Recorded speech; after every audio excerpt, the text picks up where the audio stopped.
नमस्कार मित्रांनो, स्वागत आहे तुमचं पुन्हा एका नवीन अशा रोमॅन्टिक लव्ह स्टोरीमध्ये. तर मग चला सुरुवात करूयात आजच्या या भागाला. 4-5 दिवस असेच गेले. देव ग्रीशाच्या स्कूलमध्ये आला. गाथाने प्रिन्सिपलला आधीच सांगितलं होतं की तिच्या फॅमिली मेंबरशिवाय कुणीही ग्रीशाला भेटता कामा नये. I am sorry mister Desai, पण तुम्ही ग्रीशाला नाही भेटू शकत, प्रिन्सिपल बोलली. प्लीज मॅडम, तिला भेटणं माझ्यासाठी फार महत्त्वाचं आहे. मिस्टर देसाई, तुम्हाला एक कळत नाही का? तुम्ही ग्रीशाला भेटायला एवढे आतुर का आहात? तुमचा आणि तिचा काय संबंध? तुमच्या मित्राची मुलगी आहे ना ती? No, she is my daughter, Dev बोलला आणि प्रिन्सिपल शॉक झाली. यामागे फार मोठी स्टोरी आहे, ती मी तुम्हाला नंतर कधीतरी सांगेन.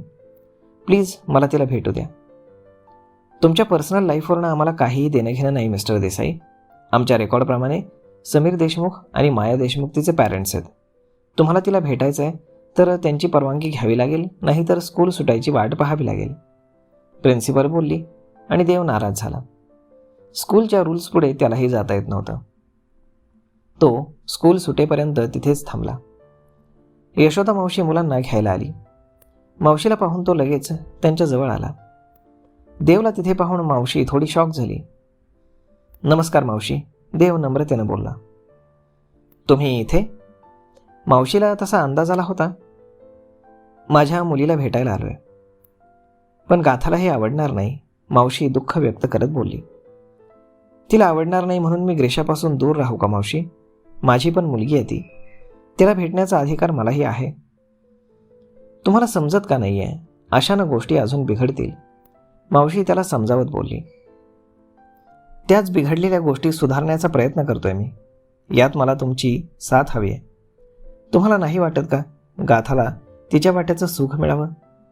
तिच्या आतमध्ये असणारी आधीसारखी हसरी अवखळ गाथा परत यावी, तिनेही आनंदानं आयुष्य जगावं, ग्रीशाला आमच्या दोघांचं प्रेम आणि साथ मिळावी. असं झालं तर माझ्या इतका आनंदी कोणीही नसेल, यशोदा मावशी डोळ्यात पाणी आणून बोलली.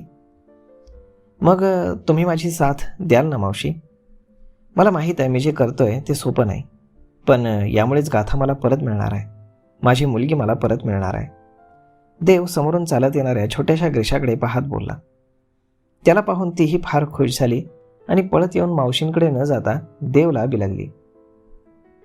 हँडसम डेव्हिल, ती त्याला मिठी मारत बोलली. How are you my baby girl?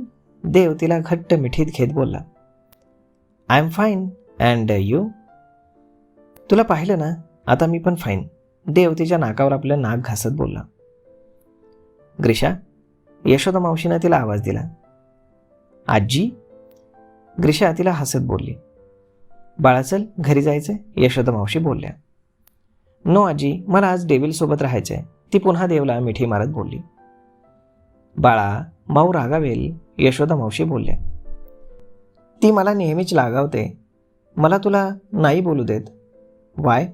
ग्रीशा देवला बोलली. Because she is very angry on me.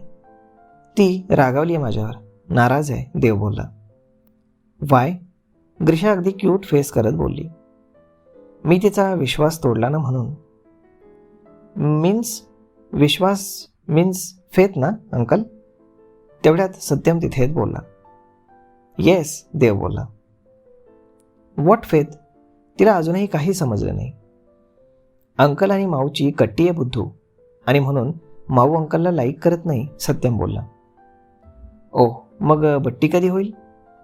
लवकरच होईल, पण त्यासाठी मला तुमची हेल्प हवी आहे, देव ग्रीशा आणि सत्यम आणि यशोदा मावशींकडे पाहून बोलला.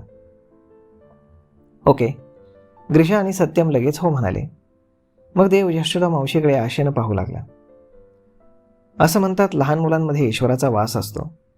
जर या छोट्याशा ईश्वरानं तुम्हाला साथ द्यायची ठरवली तर मी नाही म्हणणारी कोण? माझा आशीर्वाद तुमच्यासोबत आहे जावई बापू, यशोदा मावशी डोळे पुसत बोलल्या आणि देवला अर्धी लढाई जिंकल्यासारखं वाटलं. थँक्यू मावशी, थँक्यू व्हेरी मच, देव अगदी डोळ्यात पाणी आणून खुश होत बोलला. इस बात पे पार्टी हो जाए अंकल, सत्यम बोलला. हो, मला पण पार्टी पाहिजे, ग्रीशा बोलली. मावशी, मी यांना घेऊन जाऊ का? देव यशोदा मावशीला बोलला.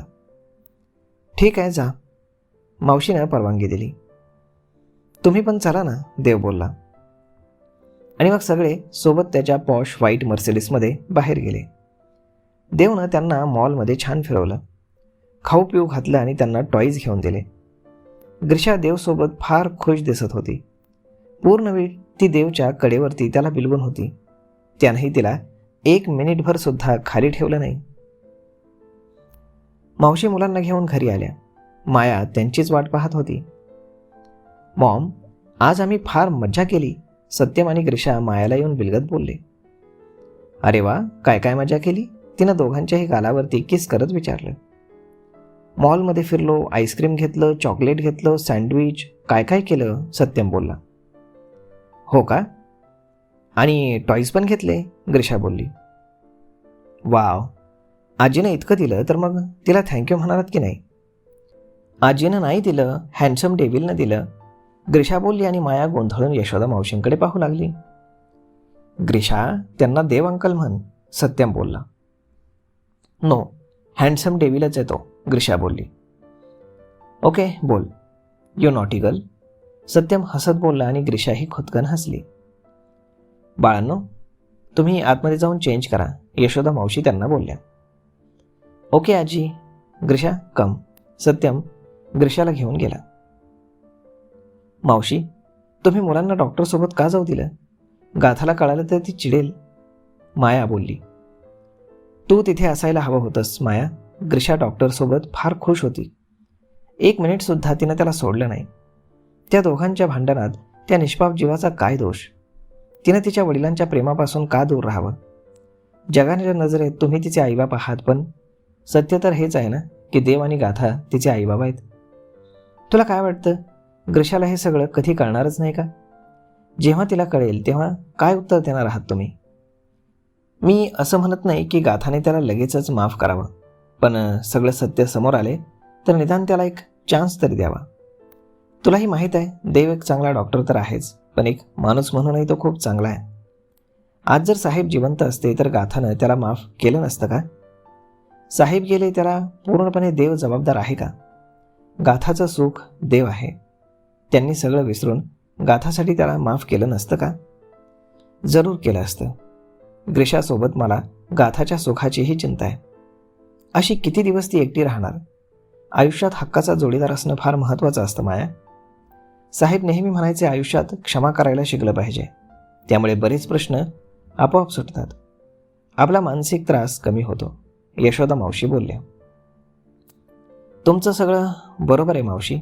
मलाही वाटतं तिनं लग्न करावं, देवसोबत सुखाचा संसार करावा, पण ती नाही म्हणते आणि आपण तिच्यावर जबरदस्ती नाही करू शकत ना, माया बोलली. तिच्यावर जबरदस्ती नाही करायची, पण तिला जाणीव तर करून द्यायला हवी. देव तिचं प्रेम, तिचा विश्वास परत मिळवण्यासाठी प्रयत्न करतोय, त्यात आपण त्याची साथ द्यायला हवी, मावशी बोलली आणि माया विचारात पडली. तर मग मित्रांनो, तुम्हाला काय वाटतं, एवढ्या सहजासहजी गाथा आणि ग्रीशा मिळेल का डॉक्टरला? पाहूयात पुढच्या भागामध्ये. तोपर्यंत तुम्ही आजचा हा भाग, ही लव्ह स्टोरी कशी वाटली हे तुम्ही आम्हाला कमेंट करून नक्कीच सांगा. आणि जर आवडली असेल तर आपल्या जवळच्या मित्रमंडळींसोबत देखील हा व्हिडिओ तुम्ही शेअर करायला विसरू नका. धन्यवाद.